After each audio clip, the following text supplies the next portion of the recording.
Hi everyone, I'm Hayden, and today I won't be talking about Transformers. Instead, I will be taking a look at the Power Rangers Dino Fury Zord figures. Specifically, the TRex Champion Zord, Ankylo Hammer and Tiger Claw Zords, as well as the Tricera Blade and Stego Spike Zords. And, at the end of the video, I will be combining them into the Megazord. First up is the TRex Champion Zord, and we will be looking at the T-Rex mode first. And it looks pretty cool. It's probably my favorite looking Zord out of this bunch. And this is how the instructions say to arrange these pieces, with the drills on the shoulders and the cannons on his back. But you can just take them off and arrange them in any way that you want. The articulation on this mode is pretty decent. The arms can move and the mouth can open. The T-Rex's legs can also move. This mode does have some trouble standing up. Even though his feet are pretty big, the ball joints aren't exactly the tightest, so sometimes he does lean forward more than I'm really comfortable with. It doesn't usually fall over, but it just looks like it will, and it makes me really uncomfortable. So now it's probably a good time to transform it into battle mode.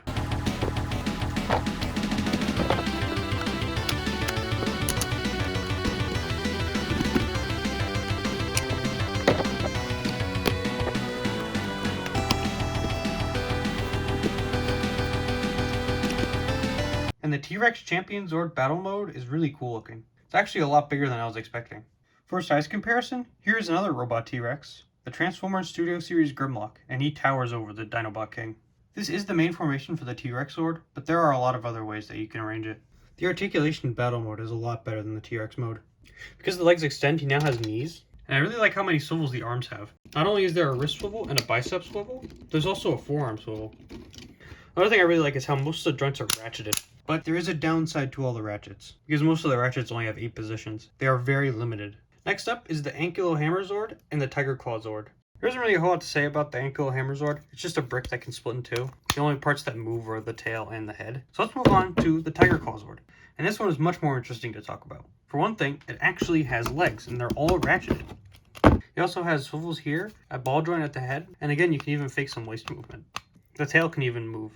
And since these two are packaged together, they actually have their own combination.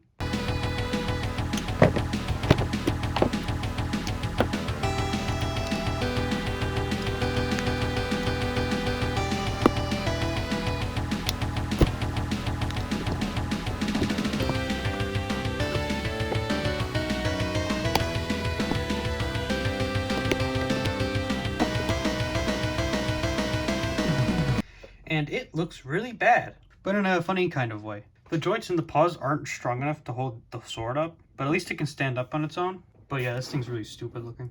And lastly, we have the Tricera Blade Zord and the Stego Spike Zord. And instead of one brick, we have 2 bricks. And because of that, there isn't really a whole lot to say about them. At least the Tricera one can, move its head, but this literally has no articulation. It's literally a brick. So let's look at their combination.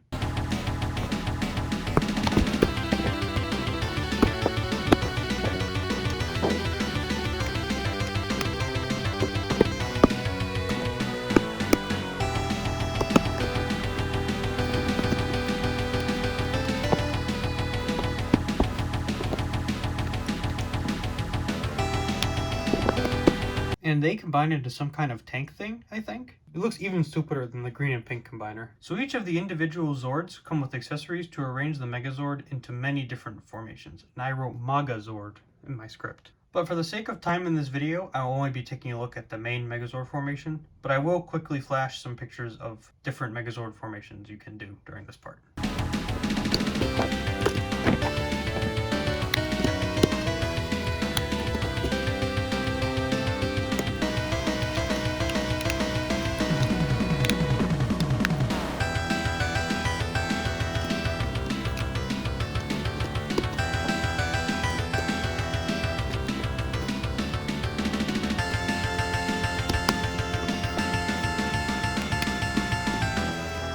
And this is the Dino Fury Megazord in its main formation.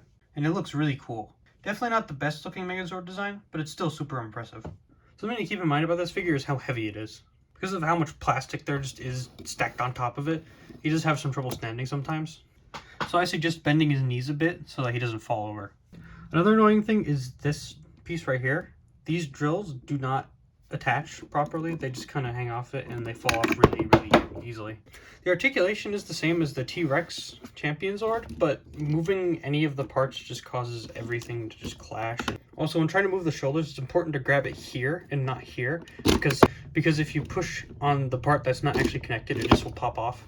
So when moving the arm, you want to hold the actual arm. It's pretty much impossible to get it into any dynamic pose without it just falling over. So overall, most of my criticisms are pretty irrelevant when you consider this is a toy for children. Unlike most of the Transformers I look at, these Megazord toys aren't actually targeted to adult collectors. So it doesn't really matter if it can get into super epic action poses or even stand on a shelf without support. Its main purpose is to be a fun toy, which it is. Thank you for watching. I hope you enjoyed me talking about something other than Transformers. I still have more Power Rangers stuff to talk about, so if you want to see that, leave a like.